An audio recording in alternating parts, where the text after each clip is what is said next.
Bonjour madame, bonjour messieurs, bienvenue à cette édition en français de la télévision Renaissance, l'édition de ce mercredi 27 mai 2020, les titres pour démarrer.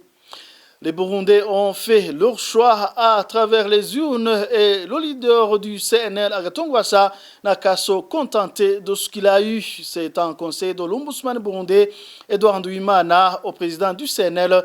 Vous allez le suivre au début de ce journal. Le triple scrutin du 20 mai est dépourvu des éléments devant aussi caractériser des élections vraiment démocratiques. C'est l'extrait du contenu de la déclaration des évêques catholiques du Burundi, une journée après la proclamation des résultats provisoires par la CENI.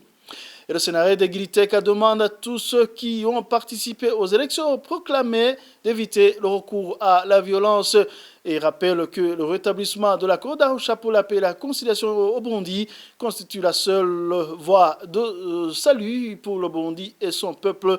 Vous allez entendre au cours de ce journal le Dr Jaminani, président du Sénarède. Et dans ce journal, nous allons également faire le tour de la situation du Covid-19 au Burundi, dans la région et ailleurs dans le monde. Voilà pour le sommaire.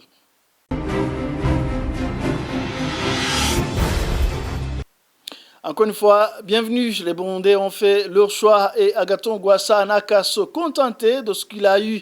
C'est le conseil prodigué par Edouard Nduwimana, l'ombudsman, à celui qui est arrivé en deuxième position dans l'élection présidentielle. Et pour Edouard Nduwimana, si le leader du CNL porte plainte, la justice est là pour trancher dans l'équité. Suivez-le. Nous voudrions d'abord dire que c'est tout à fait normal. Chacun a sa façon de juger les faits. C'est ainsi en démocratie. Mais en tant qu'ombudsman, ce que nous demandons, c'est que la loi est là pour tout le monde. La loi sur les élections est là. Si tu n'es pas satisfait de l'issue des élections, il y a des instances habilitées prévues pour la loi auxquelles tu portes plainte pour que tu sois réhabilité. Nous espérons que c'est la voie qui sera empruntée. La voie de la violence n'est plus possible au Burundi parce que les Burundais en ont assez. Par ailleurs, les Burundais ont bien prouvé combien ils avaient soif des élections et ils ont départagé tous les candidats. Je dirais d'ailleurs qu'il n'y a ni perdant ni gagnant. Parce que, vous le savez, celui qui n'a pas été élu président, parce qu'il n'y a qu'un président, il a eu des députés, il a eu même des conseillers communaux. Ce qui veut dire qu'il devrait se contenter de cela et ainsi contribuer à la consolidation de la démocratie.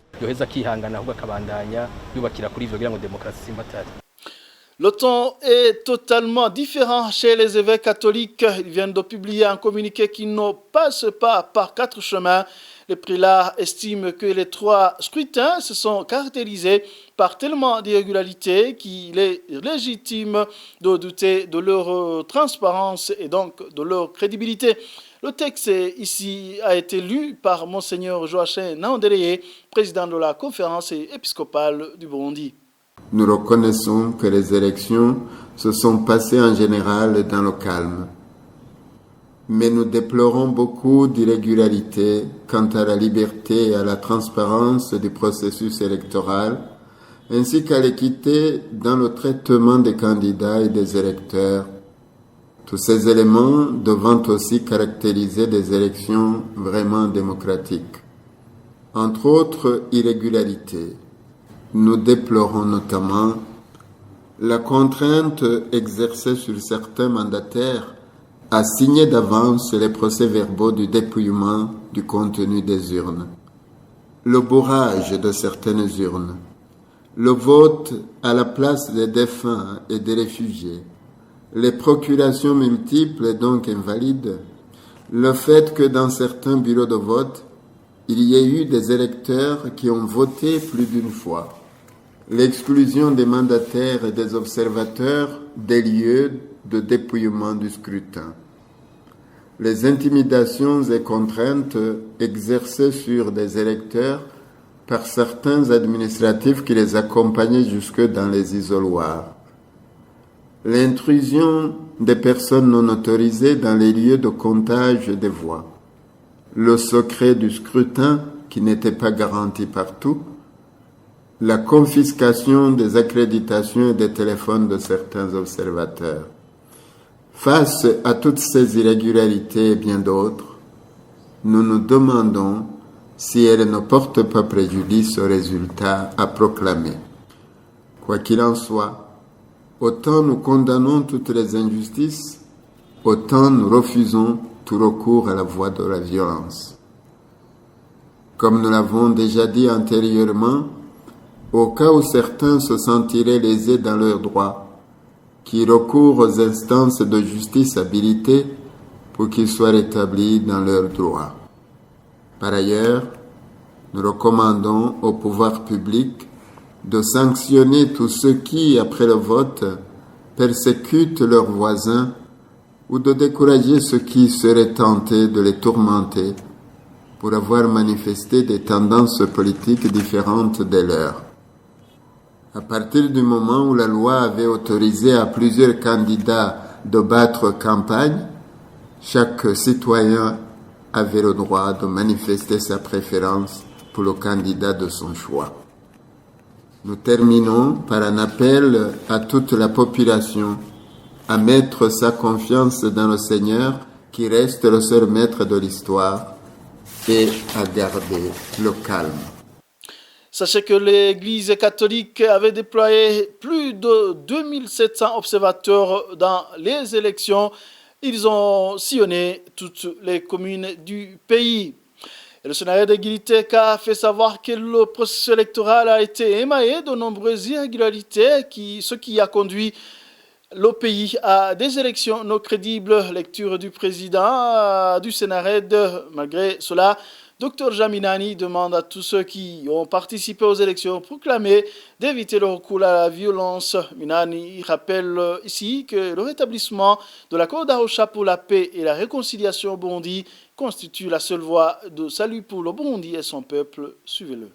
Le Sénarède de Giriteka a constaté avec amertume que ce processus électoral a été émaillé de nombreuses et graves irrégularités et sera donnant la preuve que ces élections n'ont pas été libres, inclusives, transparentes, démocratiques et donc qu'elles n'ont pas été crédibles. Les résultats provisoires que nous avons vus étaient des résultats arrangés d'avance. C'était donc des résultats attendus qui n'étonnent personne. Et on s'étonne qu'il y en a qui en ont été étonnés. Mais malgré toutes ces graves irrégularités et difficultés, le peuple burundais a tenu bon et a participé activement et courageusement à ce processus jusqu'au jour des élections. Et à présent, force est de constater que le peuple burundais a, malgré tout, continuer à allumer la flamme de la démocratie. Parce que pour le peuple burundais, participer à ces élections était important pour que la démocratie n'en soit pas touchée, ne s'arrête pas. Et par son courage et sa détermination, le peuple burundais vient de prouver à la face du monde, encore une fois de plus, sa capacité à revendiquer ce à quoi il a droit. Et ainsi, il a donné aussi un signal fort, très fort même, à ceux qui veulent rediriger demain, que désormais, les choses doivent changer. Les choses ne doivent plus être comme elles étaient avant.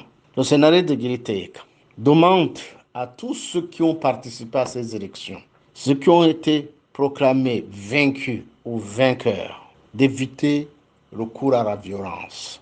Toutes les revendications doivent emprunter les voies pacifiques et légales, même s'il y en a qui en doutent.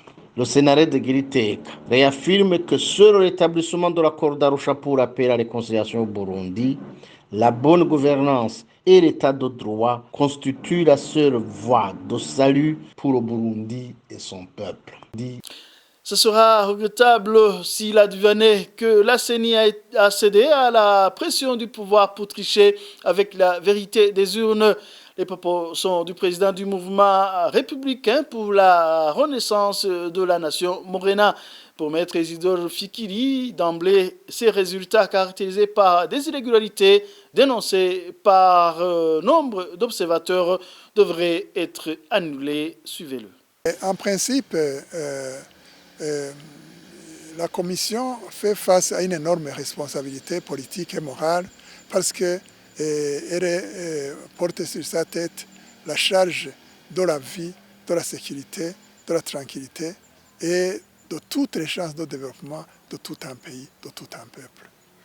J'ai entendu, ici ou là, j'espère que c'est faux, que certains mandataires politiques de l'opposition ont été empêchés de scruter le déroulement du scrutin par le fait de la police, par le fait des miliciens Imbonerakure et autres. Mais ça, si ça devait se vérifier, ces élections, là où elles se sont passées comme ça, devraient être annulées. Annulées, tout simplement.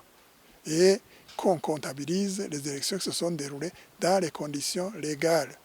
Annulées parce que tout ce qui est irrégulier et illégal est juridiquement nul et de nul effet. Qui incarne la CENI? La CENI est incarnée par une personne, ça veut dire par son président. C'est comme le Burundi est incarné par son président, pour le meilleur et pour le pire. La CENI est incarnée par son président, Pierre Claver Kazihise. Il ne faut pas qu'il se dérobe, la commission ne va pas le couvrir demain s'il apparaissait qu'il a cédé à la pression du pouvoir qu'il a mis en place ou à la pression de qui que ce soit pour tricher avec la vérité, pour tricher avec le résultat des votes populaires. Il sera honni, il sera poursuivi moralement, il sera poursuivi socialement et tout le discrédit sera jeté sur sa personne et sur sa progéniture.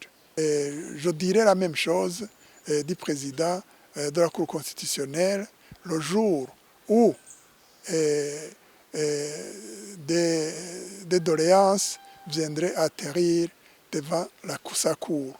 Parce que la Cour constitutionnelle, elle est faite de 7 juges, elle peut être jugée avec 5 ou 7 juges, mais quelle que soit la quantité de juges qui vont juger, la responsabilité finale tombe sur la personne qui incarne la Cour, c'est le président, c'est son président. Ce que j'ai dit pour Pierre Claver Kazihise, il est totalement, tout autant valable pour le président de la Cour constitutionnelle si demain il venait à trahir la loi et à trahir la volonté du peuple burundais. Le journal poursuit, les rumeurs pullulent au Burundi depuis 2015 après la destruction des médias indépendants et particulièrement en période électorale. Comment faire face à ces rumeurs? Quelle est la gestion appropriée? C'est sur cela que la synergie des médias Radio Inzamba et la télévision Renaissance se penche dans le mini-magazine Yaga Mokenyezi d'aujourd'hui. Selon les professionnels des médias, la population n'a plus confiance en médias locaux. N'est-ce pas, Olivia Gakima? Les rumeurs se propagent actuellement par les différents canaux de réseaux sociaux. Elles se multiplient surtout en période électorale. Les promoteurs de ces rumeurs sont souvent des partisans de partis politiques dans le but de promouvoir leurs idéologies. Selon Jean-Régis Ndouimana, expert en études des médias, il précise que les rumeurs sont également employées dans le cadre d'un conflit pour activer les partis. La rumeur fait partie aussi des stratégies de communication des partis en conflit. C'est pour cela même que la rumeur peut faire peur ou bien accentuer les hostilités dans une situation de conflit ouvert. Par exemple, un conflit armé, bien ou dans une situation où il y a des attaques. Il y a des gens qui sont derrière soit la propagation ou la diffusion initialement de cette information ou opinion non vérifiée. Et ces gens-là, on les appelle en général des désinformateurs parce qu'ils se cachent derrière cette information qui est non vérifiée mais pour diffuser des opinions, soit pour faire peur ou pour accentuer les hostilités. La confrontation des sources pour vérifier les faits et différencier l'information d'une rumeur demande certaines techniques, entre autres le fact-checking. Selon Armel Gilbert Rukeneza, formateur sur l'usage des réseaux sociaux, il faut éviter de partager des informations dont la source n'est pas connue. La première des choses à faire quand tu as une information, quand tu as une publication, quand tu es en face d'une publication que tu ne connais pas, de la source n'est pas déterminée, il ne faut pas partager. Ça, c'est le minimum pour toute personne, tout citoyen. Quand tu es en face d'une publication dans un groupe WhatsApp souvent, dont tu ne connais pas la source de cette information, ce n'est pas sur un site internet connu, la publication n'est pas signée, il ne faut pas partager. Pour les journalistes, ça rentre dans notre boulot, hein, il faut faire le fact-checking quand on a le temps et le moyen, mais ça rentre aussi dans notre mission et dans notre devoir. Il faut faire le fact-checking, voir ce qui est vrai et ce qui est faux. Et puis informer la population, leur montrer, tout ce qui circulait, leur montrer que, ceci était vrai, ceci était faux. Les promoteurs des rumeurs profitent de la multiplicité des réseaux sociaux pour désinformer la population du fait que celle-ci manque de confiance en médias opérant sur le territoire burundais. Selon Innocent Muhoozi, ancien journaliste de la radio-télévision nationale du Burundi, les rumeurs qui touchaient la situation politique ou sécuritaire étaient démenties par les médias locaux. Le meilleur moyen de promouvoir les rumeurs, c'est de détruire la liberté de presse et d'expression. Parce que la liberté de presse et d'expression permettent d'avoir des médias indépendants qui informent l'opinion sur ce qui se passe vraiment. Et donc de créer une confiance entre les médias et le public qui écoute ces médias-là. De sorte que quand il y a une rumeur qui prend de l'ampleur dans la société, ces médias peuvent traiter cette rumeur-là, dire qu'est-ce qui est vrai, qu'est-ce qui n'est pas vrai, et permettre ainsi d'éclairer l'opinion. Mais quand vous n'avez pas de liberté d'expression, ça veut dire que vous ouvrez la porte à toutes sortes de rumeurs. Les gens n'ont plus confiance aux médias établis, que ce soit les médias traditionnels, radio, télévision ou presse écrite. D'autres circuits se mettent à prendre l'espace parce que les gens n'ont plus de références fiables. Aujourd'hui, au Burundi, la plupart des médias sont téléguidés par le pouvoir et les journalistes se sentent toujours dans le viseur du régime, ce qui justifie l'autocensure sur certains sujets. Les organes de régulation qui devraient garantir la liberté de la presse travaillent pour le parti au pouvoir par peur de représailles. Merci à Olivia Gakima. La pandémie de coronavirus continue de faire des victimes en termes de vies humaines au monde. Les pays les plus touchés sont les États-Unis d'Amérique, l'Angleterre, l'Italie, la France et l'Espagne. Mais pour le moment, l'allure de propagation du coronavirus est plus grande en Amérique latine, au Brésil, Pérou et au Chili. Cette épidémie se fait aussi parler d'elle en Afrique et dans la sous-région. Les détails avec Thierry Biglindavi. La pandémie de Covid-19 a fait plus de 350 000 morts dans le monde et infecté plus de 5 500 000 personnes depuis son apparition, dont au moins 2 200 000 sont aujourd'hui considérés comme guéris. Ce nombre de cas diagnostiqués ne reflète toutefois qu'une fraction du nombre réel de contaminations. Certains pays ne testent que les cas graves. La plupart des pays pauvres ne disposent que de capacités de dépistage limitées. Les États-Unis sont le pays le plus touché tant en nombre de morts que de cas, avec plus de 100 000 décès pour 1 671 morts, 728 cas. Après les États-Unis, les pays les plus touchés sont le Royaume-Uni avec 37,48 morts pour 665 267 cas. L'Italie avec 32 955 morts dans 230 555 cas. La France avec 28 530 morts dans 182 722 cas. Et l'Espagne avec 27 117 morts dans 236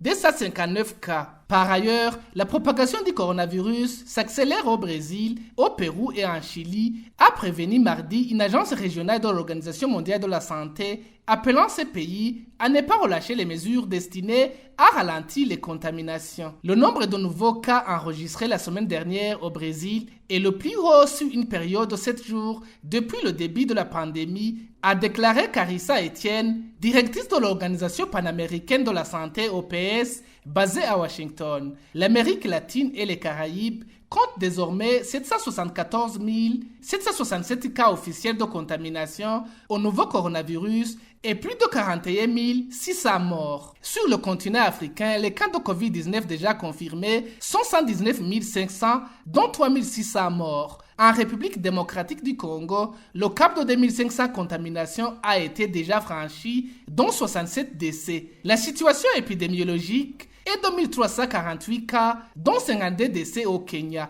En Ouganda, plus de 253 personnes ont été testées positives au Covid-19, tandis qu'au Soudan du Sud, les cas déjà confirmés sont plus de 2591, dont 105 décès. Au Rwanda voisin, le coronavirus a déjà touché plus de 369 personnes. Kigali n'a enregistré aucun décès jusqu'à maintenant. Pour le moment, le Rwanda est en train de faire un déconfinement progressif.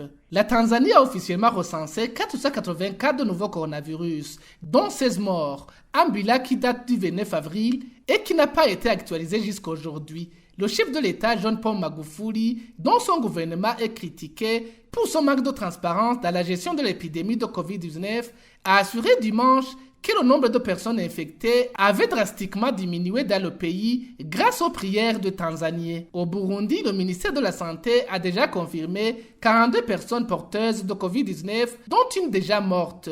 Bujumbura est accusé d'une gestion opaque. Il y a même ceux qui affirment que la propagation du Covid-19 est à une vitesse de croisière et tue silencieusement au Burundi. Même le ministre de la Santé, Tade Ndikumana, aurait déjà été contaminé, selon le journal en ligne SOS Média. Merci également à Thierry Bigirindavi. En bref, avant de clore cette édition, les 4 reporters du groupe de presse Iwachu ont comparu mercredi le 6 mai 2020 devant les juges de la cour d'appel de Nangwa en itinérance dans la province de Bubanza.